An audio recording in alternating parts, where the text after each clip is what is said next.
Hi and welcome to a new video of Gamegear. We got this brand new laptop from Gigabyte. It's a creator laptop, but of course we'll take a look at it from a gaming perspective. So when we look at the screen, we got a 144Hz IPS panel. So we got great colors, decent viewing angle, and we of course also have the performance and the 144Hz that we as a gamer like to see. There's also a 4K edition at 60Hz. So depending on where you want to put the emphasis, either on gaming or design, then you could choose to take the other one version with the 4K display. When we look at the keyboard, of course, it's fully illuminated as we would expect when we're looking at a gaming laptop. So it's nice to see it also in a creator laptop. When we look at the specs, we got a Core i7, the mobile edition, so it's a 10750H. It's not the same as the desktop. There's a difference in the number of cores, etc. So please compare it to the previous version of the desktop of the mobile edition and not the desktop edition. When we look at the graphics card, same story there. We got a 2070 Super Max edition. So again, it's for notebooks. It's good to know that the 2070 Super Max is almost as good as the 2080 Max, so the previous non-Super edition. So we have packed quite the performance in this little beast. When we look at the memory, we got 16 gigs of memory, DDR4, which you can expand to 64, which is probably important if you are a creator, in case you need extra memory. Of course, for most of the games, 16 is more than enough. And then we look at storage, we see an NVMe M2 SSD built-in of 500 gigabyte. For me, it's a bit on the small side, but the good news is you can easily add a second one. They even added the heat patches that you can put on, so they really invite you to put it in yourself if needed. So by itself, not an issue. When we take a look at the connections, we see on this side that we have two USB 3.2 connections. We have a Thunderbolt, we have SD card reader, power in, then all of this is all for the ventilation, which we need, of course, with all this power in such a small space.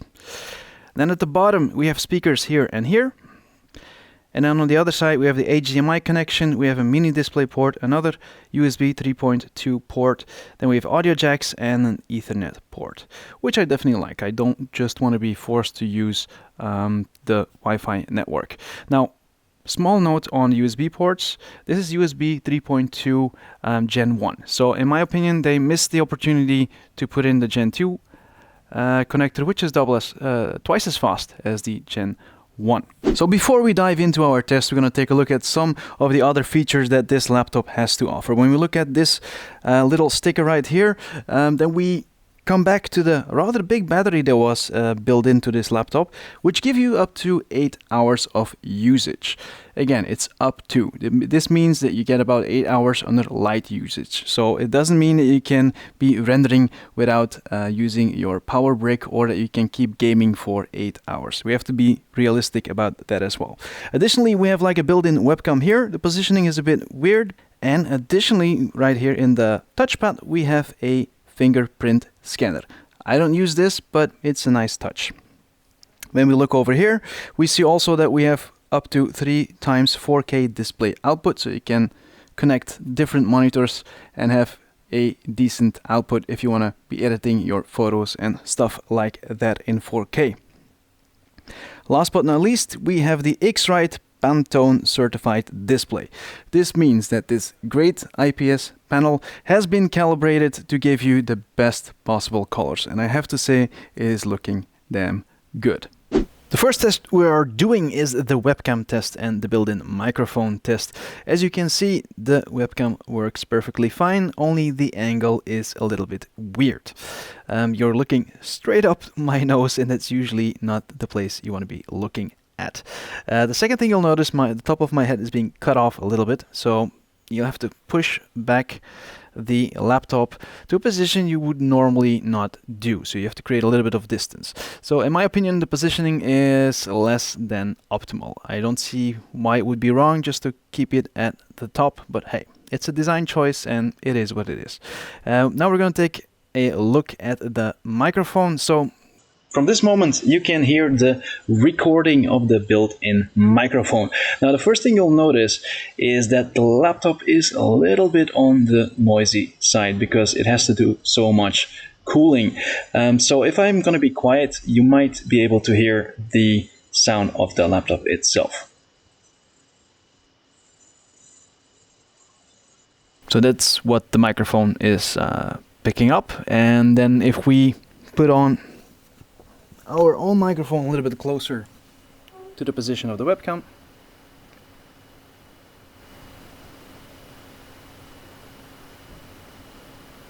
this is what our microphone is picking up. Okay, so the first game we are going to test is Warzone, because Warzone is taking up quite a lot of performance from our system. So we put everything to high, so we'll just take a look. So we got the NVIDIA GeForce RTX 2070 Super with Max Q. Let's see how this performs in game.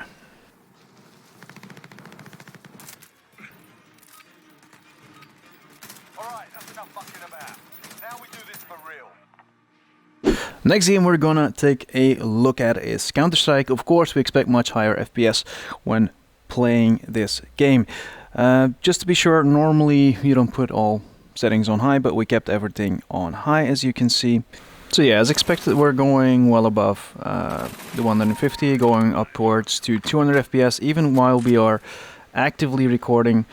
So this was our gaming test. As we've seen with Warzone on settings on high, it wasn't a problem to stay between 80 and 90 FPS, and when we tweaked the settings a little bit, we could stay around and above that 100 FPS. Of course, keep in mind we were running OBS in the background, so we were recording the whole gameplay, which has an effect on the FPS. Without OBS, the frame rate was 10 to 15 FPS higher. In Counter-Strike, as expected, the FPS was always higher than the 100 FPS, and it went up to 200 if you go inside. Exactly what we could expect from a little gaming beast like this. So, our final conclusion, what can you expect from this laptop? Well, first of all, it is priced at about 2,200 euros, and of course it's not alone in this price range. Some laptops are a bit more expensive, like the MSI gaming laptop, but they have a 240 Hz screen in there, so that's why you pay a little bit extra. I saw one from HP, which is right below the 2,000 mark, so I guess he's right in the middle there. So, nothing special if you ask me. When we look at the drawbacks, sadly the webcam of course is a clear one. Is it a big issue? Well, it depends on you. For me, I wouldn't use that webcam that much, so I don't really care. And if you're really serious about content creation and live streaming, then of course you would use a different webcam anyway. When it comes to weight, it's pretty light, it's pretty compact. This also means that all this power has to be cooled in there, and that is one of the drawbacks. He is pretty noisy, and especially if you're playing a game and he has to cool down that beast of a GPU and the temperatures go up to 70 degrees and more. Of course, he has to work a lot to keep the whole system cool, and you can hear that. But of course, if you play with a headset and a decent passive noise cancelling microphone, there won't be an issue at all. But definitely important to keep that in the back of your mind. The screen itself, I really like it. It's a high quality IPS panel. The colors are really great. I love the 144 Hz, and of course if you're into photography and all that stuff, you can choose and opt for the 4K display as well.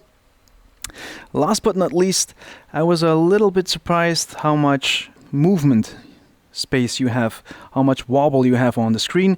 Initially it's not a huge issue while I was using it, but when I put it down I did notice it, and if you shake it a little it really moves. But while playing the game it wasn't an issue for me. So, is this laptop worth it for you? Well, that entirely depends on you, of course. When it comes to price point, it's right there in the middle. So if you need this much power and you definitely need a laptop, you can't go with a desktop PC, well then I think you have a nice option to look at with this Gigabyte laptop. Either way, thank you for watching. If you got any questions, just post them in the comment and I'll get back to you as soon as possible. Bye.